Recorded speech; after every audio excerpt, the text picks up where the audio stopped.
Bismillahirrahmanirrahim. Assalamualaikum warahmatullahi wabarakatuh. Alhamdulillahilladzi asra bi'abdihi lailan minal masjidil harami ilal masjidil aqsa alladzi barakna haulahu linuriyahu min ayatina innahu huwas samiul basir. Asyhadu an la ilaha illallah wahdahu la syarikalah wa asyhadu anna Muhammadan abduhu wa rasuluhu la nabiyya ba'dah. Allahumma sholli wa sallim ala Sayyidina Muhammadin ibni Abdillah wa ala alihi wa ashabihi wa man tabi'ahum bi ihsanin ila yaumil qiyamah, amma ba'd. Alhamdulillah, bapak-bapak dan ibu-ibu yang saya hormati, yang saya muliakan, yang saya banggakan, wabil khusus tentunya kepada pengurus DKI Masjid Al-Barokah, dan tentunya juga kepada para sesepuh, para tokoh masyarakat, para alim ulama, para asatidzah, serta bapak dan ibu yang tidak bisa saya sebutkan satu persatu namanya. Alhamdulillah, puji dan syukur kita ucapkan atas segala anugerah nikmat yang telah Allah berikan kepada kita semua, baik berupa nikmat iman dan Islam maupun berupa nikmat kesehatan. Karena dengan wasilah nikmat dan tentunya atas kudrat, iradat serta izin Allah, alhamdulillah kita bisa sama-sama dapat melaksanakan sholat isya berjamaah disusul dengan ta'lim bersama. Tentunya harapan kita semua, ibadah yang sudah ataupun yang akan kita lakukan, baik itu dalam bentuk mahdhoh ataupun dalam bentuk gharu mahdhoh, dapat diterima oleh Allah Azza wa Jalla. Amin ya rabbal alamin. Selanjutnya tentunya tidak salah, di setiap kita berkumpul, bertemu, di setiap kesempatan kita senantiasa berharap, memohon kepada Allah semoga sholawat dan salamnya Allah senantiasa Allah limpahkan, Allah curahkan kepada junjungan kita Nabi Muhammad sallallahu alaihi wasallam, juga kepada keluarganya, kepada para sahabatnya, dan tentunya kepada kita semua sebagai pengikutnya. Hadirin rahimakumullah, kembali pada malam hari ini kita akan membicarakan tentang masalah sholat jenazah. Setelah 4 minggu yang lalu ya Pak, kita menyampaikan bahwa yang namanya sholat jenazah itu bagusnya pertama dibikinnya adalah 3 shop. Yang keduanya tentunya bagusnya yang menjadi imam itu adalah anaknya, jadi bukan orang lain. Jadi usahakan kita sebagai orang, terutama laki-laki, siap-siaplah kita untuk menjadi imam sholat jenazah terhadap orang tua kita, baik bapak ataupun ibu kita yang meninggal. Maka kita, maaf, sebenarnya yang paling berhak untuk mengimami sholat jenazah. Nah, kemudian gampang tidak sholat jenazah? Tentunya gampang. Gampangnya apa? Sebab sebenarnya kalau kita sholat jenazah cukup 4 kali takbir. Ini yang simpel ya Pak, yang paling praktis. Takbir pertama kita cukup membaca Al-Fatihah. Takbir kedua cukup kita membaca sholawat. Takbir ketiga cukup kita membaca doa. Cukup doanya yang pendek. O maghfirlahu warhamhu wa'afihi wa'fu anhu. Boleh sampai di situ? Boleh sekali. Kemudian takbir yang keempat cukup kita membaca doa juga. Allahumma la tahrimna ajrahu wa la taftina badahu waghfir lana walahu. Kemudian salam likum. Maaf, habis likum. Kalau lihat tuntunan hadisnya, ada tidak rangkaian-rangkaian yang lain? Tidak ada. Jadi cukup Pak, sudah likum, jenazahnya digotong, tidak jadi masalah. Tuh. Makanya nggak usah minder, nggak usah cemas, nggak usah malu ketika misalnya habis likum kok tidak ada bacaan-bacaan yang lainnya. Misalnya kita sebagai anak menjadi imam sholat jenazah terhadap orang tua kita, yang memang aturan hadisnya tidak ada. Gitu. Jadi ya maaf, kalau mau misalnya panjang, persilakan kepada DKM atau kepada ustadz setempat. Tapi kita sebagai anak cukup sampai di situ pun tidak jadi masalah. Gitu. Ya Pak, itu. Nah Bapak, kemudian yang kedua, sebelum saya ke fotokopiannya, maaf banget nih, karena kita membicarakannya pada malam hari ini berkaitan bukan terhadap sholat jenazahnya saja, tetapi yang akan kita bicarakan berkaitan tentang kuburannya. Dan ketika kita membaca hadis, punten banget, ternyata berbeda dengan apa yang ada di lapangan. Saya tidak punya wewenang Pak. Sebab apa? Sebab yang saya sampaikan hanya sebatas hadis nabinya. soal ketika di lapangan yang terjadi di masyarakat itu tidak sesuai dengan hadis Nabi, maka itu urusan pribadinya masing-masing. Cuman kalau saya pribadi ditanya bagaimana keinginannya, tentunya saya pengen dikuburkan sesuai dengan aturan hadis Nabi-nya. Jadi tidak dimacam-macam, tidak dineko-neko. Kenapa? Sebab banyak sekali hal-hal yang berkaitan dengan larangan terhadap kuburan, Bapak. Nah nanti Bapak punten, Bapak jangan protesnya sama saya, tapi protesnya sama hadis Nabi-nya kalau berani. Gitu. Ya Pak. Gitu. Nah saya langsung Bapak di hadis yang pertama ini menunjukkan bahwa sholat jenazah itu posisi imam tergantung kepada jenazahnya.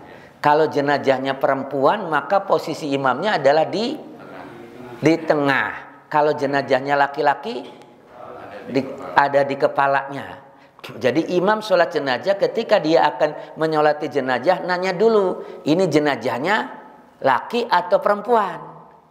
Kalau laki berarti di kepala, kalau perempuan berarti di tengah. Nah bagaimana dengan yang banci?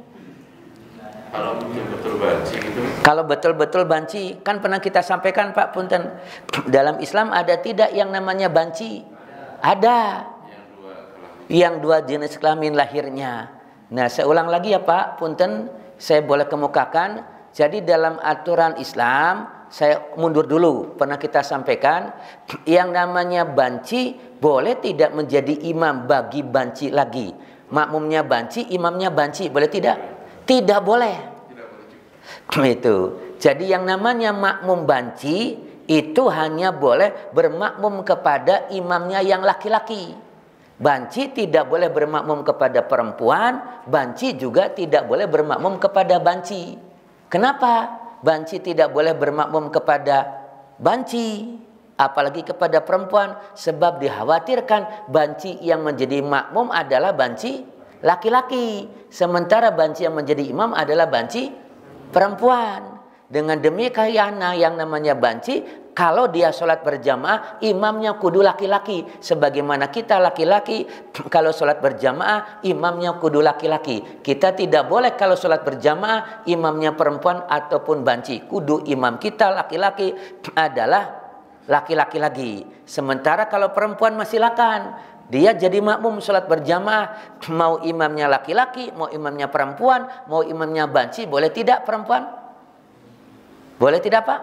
Boleh, tentunya tidak jadi masalah. Tapi banci tidak boleh bermakmum kepada banci. Kenapa? Sebab tadi dikhawatirkan yang menjadi makmum banci laki, yang menjadi imam banci perempuan. Emang ada dalam Islam ada. Banci itu yang bagaimana? Banci itu adalah yang lahir dua kelaminnya. Jadi punya milik laki-laki dan punya milik perempuan. Lalu nanti kalau misalnya dia meninggal, kalau dia misalnya dapat waris, tentunya tidak semau gue, tetapi kudu dilihat.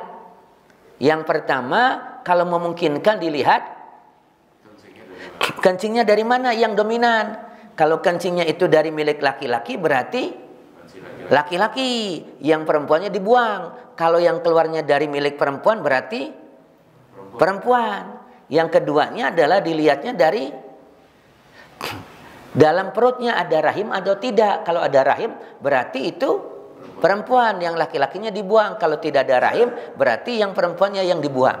Kan enggak susah Pak. Harus diperiksa Pak. Betul, harus diperiksa Pak. Gitu. Zaman sekarang insya Allah kan gampang Pak. Gitu. Jadi ketika ada banci nih Pak meninggal, kemudian ternyata kelaminnya dua, maka datangkanlah dokter. Dok, ini ada rahimnya tidak? Gitu. Kepaham Bapak ya? Karena nanti penempatannya si imamnya mau di tengah atau mau di kepala. Gitu. Tapi kalau misalnya satu kelamin, tetapi dia gayanya misalnya laki-laki seperti perempuan, Pak, tentunya tidak usah diperiksa lagi. Jelas misalnya dia hanya punya satu kelaminnya Pak, nggak usah diperiksa itu mah. Ya Pak. Itu. Ada artis yang gitu ya? Ada Bapak, wallahu alam, tapi kita tidak tahu persisnya Pak. Itu. Dia apakah benar-benar kelaminnya ganda atau tidak? Itu. Jadi perempuan pada laki-laki. Wallahu alam Bapak, kenapa? Karena besar kemungkinan ada artis yang satu kelamin, kemudian ketika itu dia pengen berubah kelamin, jadi dioperasi, sehingga maaf sekali ketika tadinya laki-laki dibuang milik laki-lakinya kemudian dibentuk milik perempuan, tetap di dalam perutnya tidak ada rahimnya. Dan yang model kayak gini rasa-rasanya Pak, maaf sekali, Allah si Maha Pengampun, tapi penilaian kita manusia tidak menutup kemungkinan Allah mendatangkan murka kepada orang tadi. Kecuali kalau Allah mengampuni, itu hak prerogatif Allah. Ya Pak. Saya baca Pak punten hadis yang pertama dan kedua sama isinya.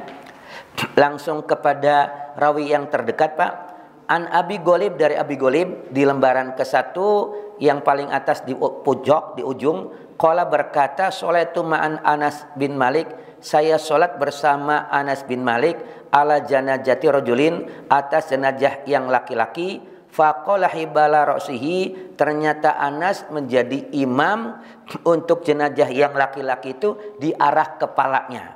Tsumma ja'u, kemudian didatangkan kepada Anas binjanati imra'atin, dengan jenazah yang perempuan, min Quraisyin, dari orang Quraisy. Faqalu, kemudian orang-orang berkata, ya Aba Hamzah, hei bapaknya Hamzah. Ini pernah kita sampaikan Pak, ngelantur dulu. Maaf Pak, saya kemukakan dulu. Satu, boleh tidak seseorang diberi nama panggilan bapak bukan dengan bapak kandungnya? Dengan anaknya. Dengan misalnya bapak angkatnya. Tidak boleh. Jadi misalnya saya ngangkat anak Pak, padahal itu bukan anak kandung saya, maka tidak boleh dibinkan atau dibintikan dengan saya kalau itu bukan anak kandung saya. Haram hukumnya. Yang kedua, tentunya juga kurang bagus. Maaf ibu-ibu di sini, kalau yang namanya seorang ibu dipanggil dengan nama suaminya. Contoh misalnya, punten Pak Haji, ada yang namanya ibu-ibu, istrinya Pak Haji Dodo, dipanggil Ibu Dodo, itu kurang bagus. Itu. Iya, karena hanya Pak Dodo saja. Jadi yang benarnya, yang baiknya itu adalah satu, nama dirinya. Siapa nama istrinya Pak Dodo itu Pak? Yang Ibu Kokom. Nah, Apong, nah Ibu Apong. Jadi dipanggilnya Ibu Apong, bukan Ibu Dodo. Itu. Rubah Bapak itu. Yang keduanya adalah boleh dipanggil dengan mamah atau ibu, kemudian di belakangnya anaknya, yang lebih baik anak tertuanya. Jadi siapa anak yang paling besarnya dari Pak Dodo dan Ibu Apong tadi? Wildan, berarti Ibu Wildan atau Mamah Wildan Pak. Pak, kalau Nabi Isa jadi gimana? Ya Isa bin Nabi Isa bin Maryam. Kenapa? Karena dia tidak punya bapak Pak. Isa bin Maryam. Dalam Al-Quran banyak Pak Isa bin Maryam. Isa bin Maryam. Kenapa? Karena dia tidak memiliki bapak. Itu, Pak. Boleh karena memang itu adalah orang tua kandungnya. Artinya bin itu tidak harus laki-laki misalnya. Bapak kalau bin dan binti itu bukan dilihat dari orang tuanya, tetapi dilihat dari anaknya. Saya perkuat dulu Pak, saya punya anak namanya Andi Asril, maka Andi Asril bin Saipul Handi. Saya punya anak namanya Citra Kirana, maka Citra Kirana binti Saipul Handi. Jadi maksudnya dalam hal Isa tadi tidak usah dilihat orang tuanya yang laki-laki atau perempuan. Iya Bapak, karena di bin atau binti itu lihat kepada anaknya. Nah itu kan anaknya laki-laki, Isa, diinikan kepada ibunya tetap bin. Kenapa? Karena Isa laki-laki. Tapi kalau Maryamnya kepada bapaknya, Maryam binti Imron gitu Pak. Ya Pak, sudah Pak. Terus Pak. Faqalu, maka mereka para sahabat ngomong berkata, ya Aba Hamzah, hai bapaknya Hamzah. Anas bin Malik itu orang tua dari Hamzah. Sholli alaiha, sholatkanlah atasnya. Bapak punten, ini sekedar ilmu. ketika ada orang misalnya, mari kita memberikan sholawat dan salam kepada Kanjeng Nabi Muhammad SAW. Nah, Bapak tidak cukup sholli alaih. Itu. Sebab apa? Sebab sholli alaih berarti kita belum bersolawat. Sebab apa? Sholli, bacalah sholawat, alaihi atasnya. Berarti yang diperintahkan baca sholawat itu sayanya yang ngomong. Saya ulang ya Pak ya. Saya misalnya selanjutnya mudah-mudahan Allah Subhanahu wa taala senantiasa memberikan anugerah kepada junjungan kita Nabi Muhammad sallallahu alaihi wasallam. Nah, bapaknya tidak cukup sholli alaih. Berarti bapak belum membaca sholawat, tetapi bapak memerintahkan kepada saya untuk membaca sholawat. Sebab sholli alaih, bersolawatlah kamu alaih atasnya. Jadi saya harus Allahumma sholli. Nah itu bapak. Itu. Jadi bukan sholli alaih bapak. Itu. Kalau sholli alaih itu belum sholawat berarti. Ini jawaban suka di rangka-rangka di masjid-masjid salah ya. Sholli alaih. Ya iya bapak salah. Itu. Ini sudah salah kaprah, ini sudah membudaya tapi tidak tepat dan tidak disadari oleh kita. Iya, Pak. Itu. Jadi bukan sholli alaih tetapi Allahumma sholli salim alaih Muhammad. Itu. Terus Pak, sholli alaih maka sholatkanlah atasnya, atas jenazah perempuan tadi. Faqoma, kemudian Anas bin Malik berdiri, hibala wasatil sariri, dia berdiri di tengah-tengah jenazah perempuan tadi. Faqala lahu, maka berkata kepadanya Al-Ala bin Ziyad, hakada ra'aita Nabi sallallahu alaihi wasallam, apakah seperti ini kamu melihat Nabi sallallahu alaihi wasallam melaksanakan sholat qoma alal janazati, berdiri untuk sholat jenazah, muqamaka minha wa minarajuli muqamata minhu, ketika jenazahnya perempuan kamu sholat di tengahnya, ketika kamu jenazahnya laki-laki sholat di kepalanya. Qala, Anasnya mengatakan na'am, betul. Falamma farogo, tatkala sudah selesai, qala Anas berkata ifadu, jagalah yang model kayak gini. Jadi jangan sampai dirubah itu Pak. Sudah ketetapannya sholat jenazah itu imamnya kalau jenazahnya perempuan berdiri di tengahnya, jenazahnya laki-laki berdiri di kepalanya. Tanyakan lagi dulu tadi imam. Dan saya pernah sampaikan, kalau bapak jadi imam sholat jenazah, punten, jangan dulu membaca takbir sebelum kita melihat saf makmumnya. Sudah dibikin 3 saf belum. Bahkan bagusnya ketika lebih daripada 3 saf, ada 4 dibikin 5 diganjilkan. Tuh. Ya Pak. Terus di hadis yang kedua, langsung kepada rawi terdekatnya, An Samurah bin Jundab, dari Samurah bin Jundab, Anna Nabi sallallahu alaihi wasallam, Nabi sallallahu alaihi wasallam sholat ala imra'atin, sholat atas perempuan, maksudnya jenazah perempuan, faqoma wasotaha, ternyata nabinya berdiri di tengah-tengahnya Pak. Itu di hadis yang ketiga. Nah ini Pak, habis disolati jenazah itu dianjurkan sekali untuk disegerakan dikuburkan. Cuman pertanyaannya satu, boleh tidak jenazah itu ditahan? Boleh kalau ada kepentingan, tapi dengan catatan tidak boleh lebih dari 3 hari.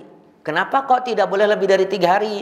Karena dasarnya Rasul meninggal hari Senin, dikubur hari Rabu Bapak. Jadi jangan sampai ke hari Kamis. Kalau itu pun terpaksa, tapi tetap yang terbaik adalah disegerakan. Yang kedua, pernah kita sampaikan, ada tidak waktu tahrim kita tidak boleh menguburkan jenazah? Ada berapa? Jangan sampai kita memasukkan jenazah ke liang lahat. Ada 3. Jadi jenazah jangan dimasukkan ke liang lahat Pak. Satu adalah pada saat matahari akan terbenam. Jadi kalau sudah jam 5 ke atas sore Pak, jam 17, jangan masukkan jenazah ke liang lahat. Nanti ditangguhkan. Setelah maghrib boleh, tapi walaupun hukumnya makruh. Yang kedua, pada saat matahari pas di atas. Pada saat matahari mau di tengah-tengah. Jadi dari mulai jam 11 sampai sebelum jam 12, jangan masukkan jenazah ke liang lahat. Ketiga, pada saat matahari terbit. Pada saat matahari akan terbit. Jadi kapan? Dari mulai sholat subuh sampai masuk waktu duha. Jangan masukkan jenazah ke liang lahat. Itu, Pak. Nah dengan demikian waktu memasukkan jenazah yang paling bagus itu kapan? Yaitu dari jam 7 sampai sebelum jam 11. Jam 1 sampai jam 3. Itu waktu yang terbaik untuk memasukkan jenazah ke liang lahat. Ya Pak, itu. Maaf Bapak, kita lihat hadisnya yang ketiga kepada rawi yang terdekat Abu Hurairah. An Abi Hurairah, dari Abu Hurairah radhiyallahu anhu, mudah-mudahan Allah ridho kepadanya, ani Nabi sallallahu alaihi wasallam, dari Nabi sallallahu alaihi wasallam, terjemahannya di lembar yang kedua Pak. Qala berkata, asri'u, kata nabinya, bil janajati, dengan yang namanya jenazah, maksudnya menguburkan jenazah. Fa in taku solihah, kalau seandainya jenazahnya tadi itu adalah jenazah yang baik, yang soleh, fakhurutu qadimunaha, maka kebaikan itu akan disegerakan baginya. Wa yakusi wa dzalika, kalau seandainya jenazahnya itu tidak seperti itu, artinya jenazahnya buruk, fasyara tad'unahu an riqabikum, maka kalian akan sudah menghilangkan keburukan itu dari pundak kalian. Jadi kalau jenazahnya bagus, kita cepat-cepat, nanti dia akan mendapatkan kebaikan. Karena dia pengen tuh Pak cepat-cepat masuk ke alam barzah. Sementara kalau jenazahnya buruk, maka hilanglah keburukan itu dari kita. Dengan demikian jenazah itu jangan dilama-lama. Atau boleh kita lengkapi. Ada satu hadis Pak yang isinya sama, yaitu ada 3 hal yang tidak boleh diperlambat, usahakan dipercepat. Satu hadisnya, tapi 3 hal yang dipercepat. 1, menikahkan anak gadis kalau sudah ada yang meminang, melamar Bapak. Jadi saya punya anak gadis, kalau sudah ada yang meminang, jangan sampai Bapak nikahnya tahun depan. Itu. Dan saya menemukan bukan 1-2 kasus Pak. Ternyata ketika sudah dipinang, sudah tunangan, sudah hitbah Pak, pikirannya 2 orang ini Pak sudah boleh bercampur. Padahal belum ijab kabul. Sehingga ada kasusnya laki-laki sudah meminang perempuan kemudian bermalam di rumah tunangannya malam hari. Ternyata si laki-laki ini minta jatah mendahului. Padahal belum ijab kabul dan dikasih oleh perempuan ini. Kenapa? Sebab nanti juga jadi suaminya katanya. Padahal belum ijab kabul. Halal haram? Haram tentunya. Dosa tidak? Dosa. Zina. Itu. Ya Pak. Yang kedua, memakamkan orang. Nah, menguburkan orang yang meninggal. Jangan dinanti-nantikan Pak. Itu.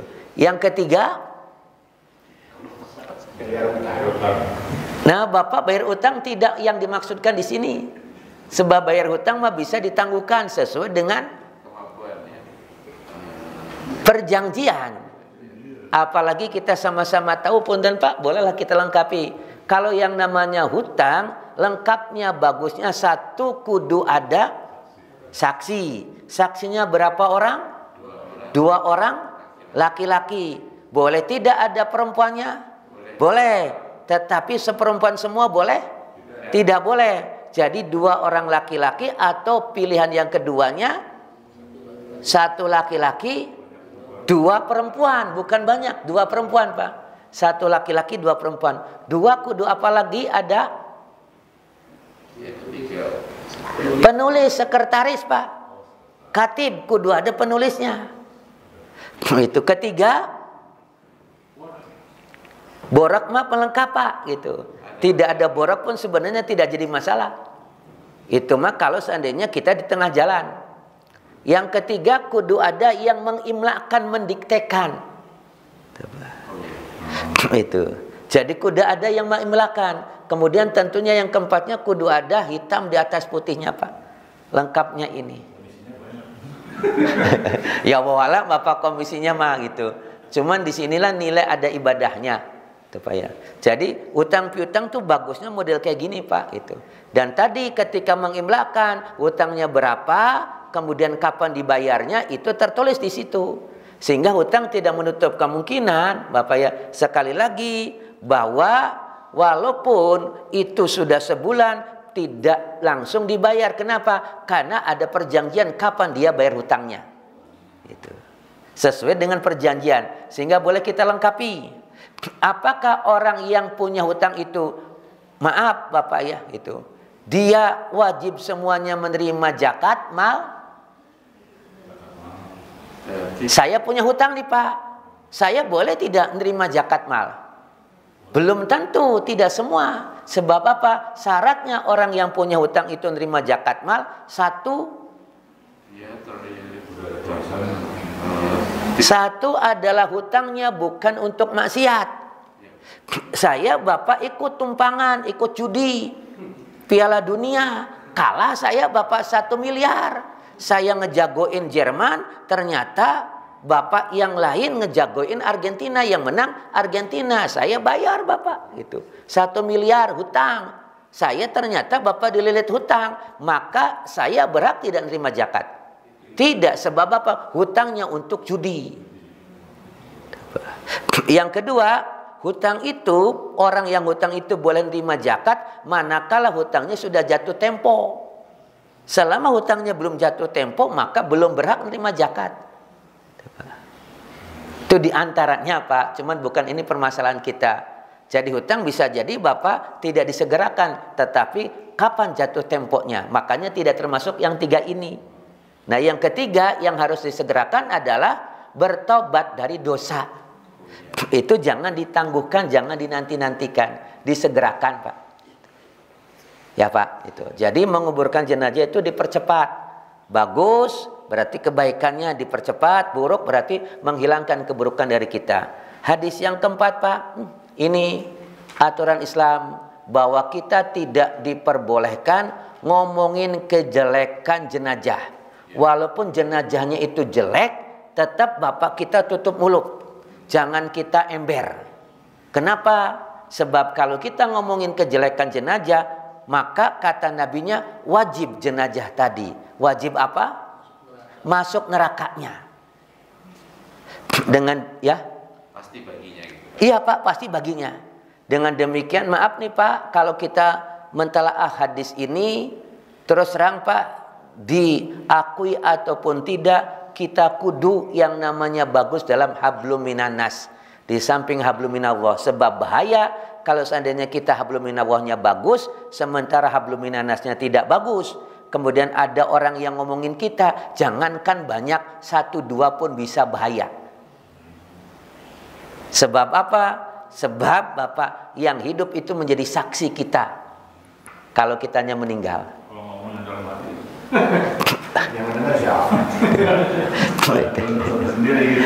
Awas, hati-hati Pak.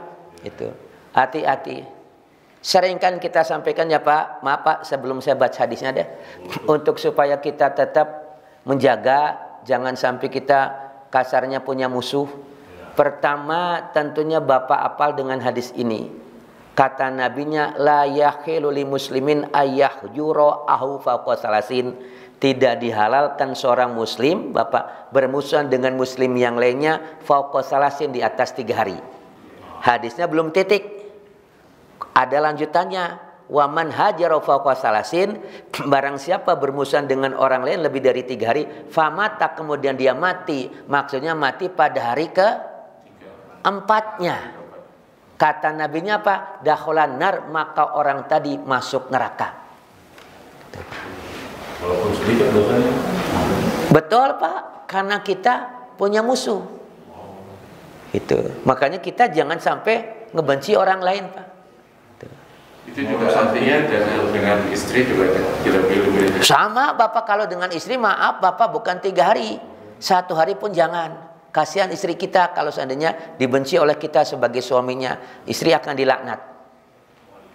Yang kedua, gimana Pak?